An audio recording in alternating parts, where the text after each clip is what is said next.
अस्सलाम वालेकुम, खुशामदीद and welcome to एनिमेलिया.पी के। मैं हूं आपका वेट डॉक्टर फुरकान। क्वेश्चन था कि मेरी जो कैट है वो ड्राई फूड के अलावा कुछ नहीं खाती, तो हम क्या करें, उसको कैसे फूड पर शिफ्ट करें। बाज़ औक़ात जब आप कोई सिंथेटिक फूड इस्तेमाल कर रहे होते हैं तो तब आपकी कैट किसी और कैट फूड पे शिफ्ट नहीं होती। पाकिस्तान में बहुत ज़्यादा सिंथेटिक फूड अवेलेबल हैं, ख़ास तौर पे मियाओ रिलेटेड ब्रांड्स जिस तरह मियाओ, मानो, माओ।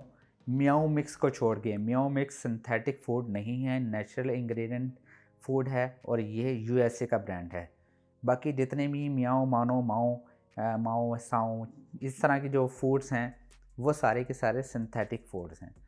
कोशिश किया करें जब आप फूड की सिलेक्शन करते हैं तो उसके इंग्रेडिएंट ज़रूर पढ़ लिया करें। तो इंग्रेडिएंट पढ़ने से आपको ये आइडिया हो जाएगा कि सिंथेटिक है या नेचुरल है। नेचुरल फूड से इजीली आप होममेड फूड पे, किसी भी फूड पे शिफ्ट कर सकते हैं। शिफ्टिंग का हमेशा यही तरीका होता है कि आपने पुराने फूड के अंदर कोई जो नया फूड है वो 10% ऐड कर देना है और पुराने फूड को आपने 10% कम करना है, नए फूड को 10% बढ़ाना है। अब अगर आपकी कैट सिंथेटिक फूड पे है तो उसमें क्या आप शिफ्टिंग कर सकते हैं। उसके अंदर आप ड्राई फूड डाल रहे हैं तो कैट्स इतनी चालाक होती हैं कि वो दूसरा फूड नहीं खाएंगी। अगर वो खा भी लेती हैं तो बहुत आपकी किस्मत है, अगर नहीं खाती तो उसको आपने रॉ बीफ या मटन वगैरह, जो भी चिकन वगैरह, आपने वो शुरू करवाना है।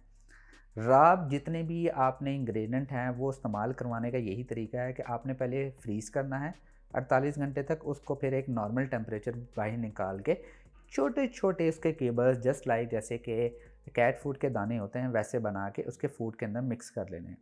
कोशिश करनी है कि उसको बाहर के किसी भी फूड की तरफ उसको स्मेल करवाना है, उसको टेस्ट करवाना है। जब वो उसका टेस्ट उसको आना शुरू हो जाएगा तो डेफिनेटली वो दूसरे फूड पे इजीली शिफ्ट हो जाएगी। मैं उम्मीद करता हूँ कि वीडियो पसंद आई होगी। अगर पसंद आई तो प्लीज़ लाइक कीजिए, शेयर कीजिए और प्लीज़ इस चैनल को ज़रूर सब्सक्राइब कीजिएगा। इंशाल्लाह नेक्स्ट वीडियो में मिलते हैं। खुदा हाफिज़।